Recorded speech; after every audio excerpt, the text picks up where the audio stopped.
Idan Barir, that leads me to you, Barzani. Apropos, the oddest when it comes to, the oddest of I would say, partnerships with Erdogan. But where does this put the Kurds? Because on the ground, in its essence, they were the only ones who were making any kind of gains against ISIS, but seem now to be actually the main battle of Turkey, right? Well, their achievements vis-a-vis ISIS was thanks not only to their alliance with the Turks, but to their alliance with the Americans. Right. That's another thing they would not like to jeopardize now.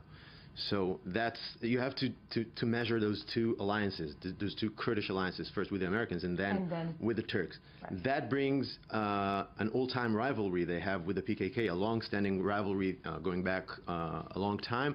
But let's say re-erupted last year. It's the 3rd of August is we mark today a year from ISIS invasion to Sinjar. Wow. The first Happy forces. Anniversary. Yeah. Sort of sad. Yeah, very and so sad. that's exactly a year since then. And then the first forces to come into Sinjar from through Syria, actually, where the PKK and the YPG. Their proxy or ally friend in Syria, in northern Syria. Their intervention in Sinjar, which was historically a KRG or an Iraqi Kurdistan stronghold outside Iraqi Kurdistan, outside their territories, they formed a very serious risk to Iraqi Kurdistan, to the KRG, to Barzani's actually, Barzani's areas.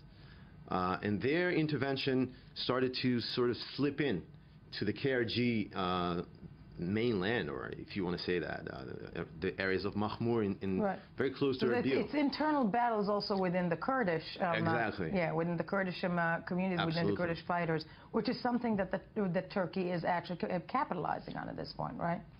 And the Kurds. And the Kurds. Both of them, both sides now blame the PKK for attacking the very lucrative oil export deal that the two parties signed, the KRG with the Turkish authority, actually. And I think that's one of the things that when it comes to the Kurdish plight, in Iraq, what they have going for them is that they're sitting on so much oil, I think, in many ways. And now they're exporting the oil independently. That's the first time ever that the Kurds are exporting oil through Turkey independently.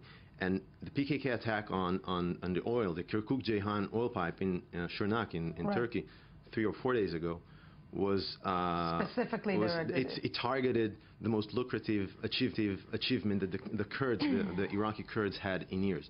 And all culminating, though, with the idea that Turkey will never allow on its border, in that area, any type of autonomous Kurdistan. Absolutely, and that's the pretext for their attacks on the PKK. For anything and everything. Yeah, absolutely. And it keeps on going, but we will keep a closer look at that. I want to thank you, Idan Barir, very much for being with us this morning.